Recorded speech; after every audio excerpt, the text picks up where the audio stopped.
I have to say that our panel has done such an admirable job of keeping to their time allotments that we're going to keep them here a bit longer.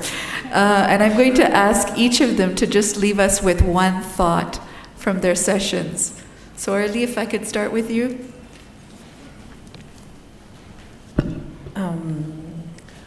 Well, one thing that has been said and in different ways last week as well as this week is the need of cooperation.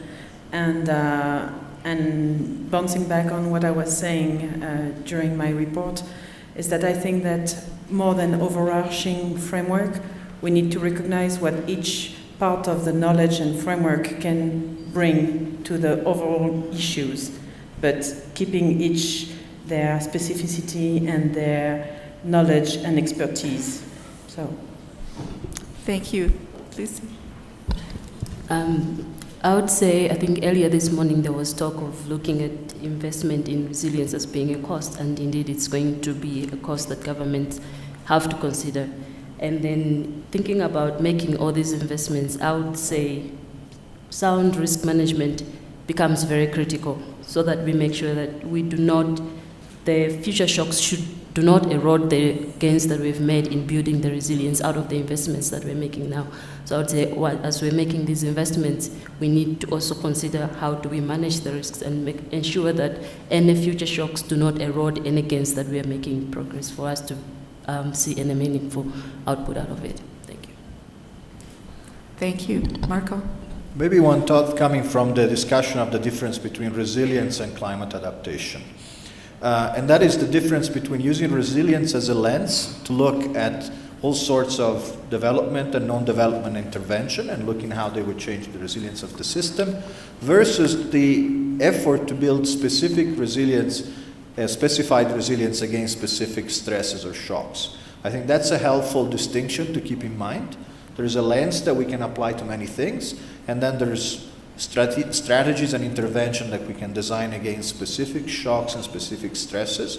And there is probably easier to go to the second thought, which is the trade-off and how do we value or how do we assess the cost of building this resilience against the benefit that we would do for doing something else.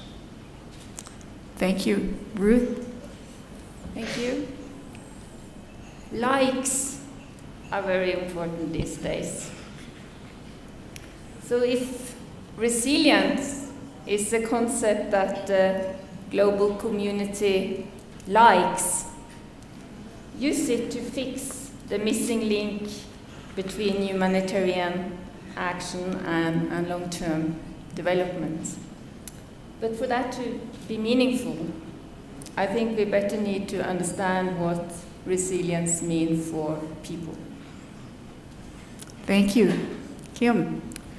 I'll just reiterate the importance for reducing volatility of food prices of using measures other than the sorts that have been used in recent times.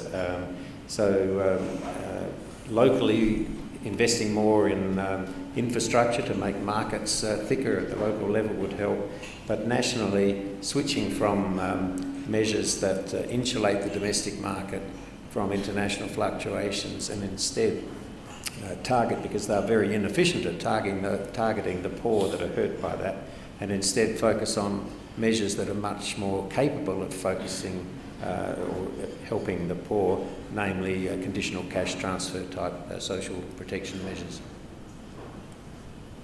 John? So I think we're seeing the benefit from a lot of the discussions we've heard already about the importance of nutrition and health in overall resilience and overall development.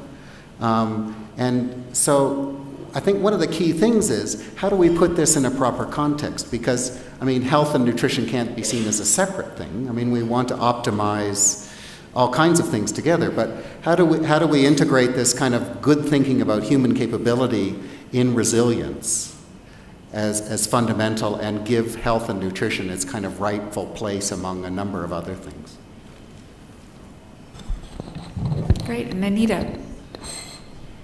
And I would just reiterate the important role of communities and building resilience at community level in terms of responding to natural disasters. The communities are both the first responders and the source of much innovation, and they're also the front line for preparedness and mitigation. So the efforts for building resilience really need to focus there.